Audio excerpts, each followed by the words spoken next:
저는 일단 초등학교 때 대안학교를 다녔어서 이렇게 중학교도 대안중학교를 찾다 보니까 책술이 나왔습니다.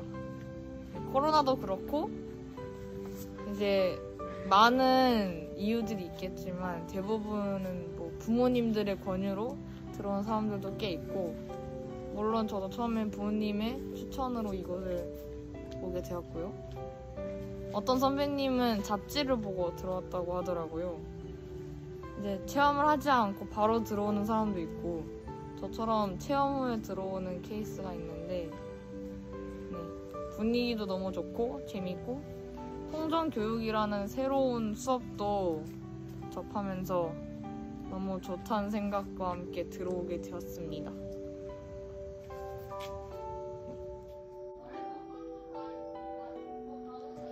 다들 성격이 조금 유해지고 정신적으로 성숙해진 것 같습니다. 그리고 책습의 커리큘럼을 따라가다 보니까 글씨 쓰기가 좋아지고 노래 실력도 많이 늘어난 것 같습니다. 무엇보다 책습이 아무래도 공동체 생활이다 보니까 공동체 생활에 익숙해지면서 공감 능력이나 배려심 같은 게 조금은 늘어난 것 같습니다. 책습은 성장을 중시하는 학교입니다. 여러분들도 이곳에 오셔서 큰 성장을 이뤄내고 가시면 좋겠습니다. 기숙 생활을 하면서 느낀 장점은 24시간 붙어 있다 보니 서로를 더 잘 알아갈 수 있는 그런 기회가 많이 있어서 그 부분 되게 좋았고요. 이제 단점이 또 반대로 생각하자면 오히려 많이 붙어 있으니까 의견 충돌이 발생해서 약간 어색해질 수 있는데 사이가, 그 부분을 이제 잘 풀면은 더욱더 이제 돈독한 그런 사이가 될 수 있을 것 같습니다. 먼저 책습에 오기 전에 알고 지내던 친구들과의 관계는 자신이 먼저 신경을 쓰지 않는다면 관계를 유지하기가 쉽지 않을 거예요. 그래도 저 같은 경우는 친구들과 관계를 유지하려고 노력을 많이 해서 초등학교 때 알고 지내던 친구들과는 여전히 지금까지도 친하게 지내고 있습니다. 그리고 책습 사람들과의 관계는 아무래도 긴 시간 동안 같이 있으니까 시간이 지나면 가족처럼 지내는 것 같아요. 또 졸업생들과도 관계를 계속 유지하고 연락하기도 합니다. 저 같은 경우는 책습을 7년 동안 다니다 보니까 많이 익숙해졌는데요. 책습은 인스턴트 음식을 많이 먹지 않으며 가꾼 채소들로 음식을 만들어 먹거나 반찬으로 해먹기도 합니다. 책습의 마을은 하나의 큰 수로 탱크를 사용해서 가끔은 물이 잘 원활하게 나오지도 않는 경우가 있는데 크게 불편하지는 않는 것 같고, 책습 생활을 하면서 되게 체계적으로 잘 되어 있는 생활을 하기 때문에 온라인 시에도 크게 문제가 되지 않으며 온라인 생활 때 크게 방황하는 경우가 적은 것 같습니다. 반별로 각자 다른 고전을 읽습니다. 반은 문학반, 역사반, 철학반, 과학반, 사회반이 있는데요. 문학반은 문학고전, 역사반은 역사고전, 철학반은 철학고전, 과학반은 과학고전, 사회반은 사회고전을 읽습니다. 이렇게만 설명하면 잘 모르실 수 있으니까 제가 각 반에서 읽는 책들 중 몇 가지를 뽑아서 소개해드리도록 하겠습니다. 일단 문학반은 문학독서 중에 세계탐험, 순수감성, 자기찾기 등으로 나눠져 있는데요. 세계탐험에는 80일간의 세계일주, 걸리버 여행기, 돈키호테, 순수감성은 소국역, 어린 왕자, 작은 아씨들이 있고, 자기찾기는 데미안, 모모, 레미제라블 등이 있습니다. 역사반은 조선왕정실록, 그리스 로마 신화, 일리아스 등이 있고, 철학반은 신국, 노세오경, 도덕감정론 등이 있습니다. 또 과학반은 코스모스, 이기적 유전자, 사피엔스, 사회반은 사회계약론, 총균세, 군주론 등이 있습니다. 이렇듯 반별로 각기 다른 고전을 읽으며 공부합니다. 공부는 일반 학교나 다른 곳에서는 쉽게 배울 수 없는 특별한 공부입니다.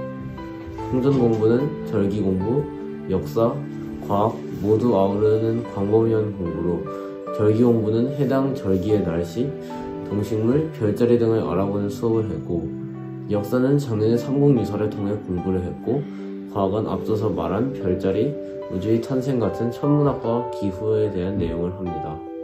또한 사람의 머리, 마음, 몸과 연결되었다고 할 수 있는 얼몬세에 대한 내용도 공부합니다.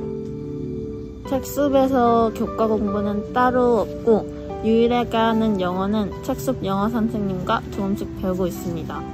다른 과목은 온라인 주간에 학원이나 과외를 통해서 배우고 있고 다른 방법으로 EBS 강의나 문제집으로 보충하고 있습니다. 그리고 대안학교에서 졸업증을 따기 위한 검정고시 시험은 각자 자기 공부 시간을 활용해서 공부를 하고 있습니다. 인원수가 적어 선생님이 학생들의 말 하나하나에 보다 더 귀 기울이실 수 있고 진도도 혼자 뒤처지는 일 없이 천천히 하나하나 꼼꼼히 되짚을 수 있습니다. 학생들이 많은 학교에서는 어려운 일이지요.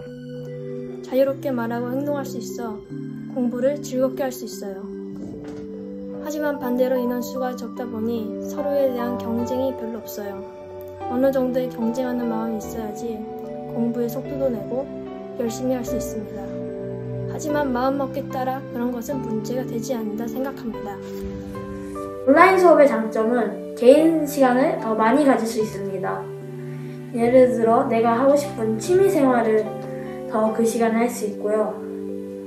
또 다른 장점은 학교에서 그 일정대로 지내면 집에 가서 그 일정에 따라서 집에서도 지내는 내가 계획을 세워서 그 하루를 공부하고 생활하는 습관을 들일 수 있습니다. 단점은 살짝 집중력이 떨어지는 건데요. 많이 피곤할 경우에는 선생님의 말이 자장가처럼 들리기도 합니다. 하지만 보통은 살짝 조는 정도이고 그마저도 전날에 무슨 일이 있어 늦게 자거나 오늘 아침에 너무 늦게 일어나서 비몽사몽할 때에 격주를 함으로써 학교 공부와 함께 기본적인 교과 과정이나 개인 취미 활동에도 관심을 기울일 수 있어 좋습니다. 또한 격주로 다니면서 피로도가 덜하고 가족과의 시간을 좀 더 가질 수 있어 좋다고 생각합니다. 초반 학기에는 온라인을 할 때 학교에서보다 집중력이 떨어질 수 있지만 나의 계획을 조금씩 세워나가면서 온라인 시간을 잘 활용할 수 있게 된다면 나의 자율성을 키워나갈 수 있는 경험이 되지 않을까 싶습니다.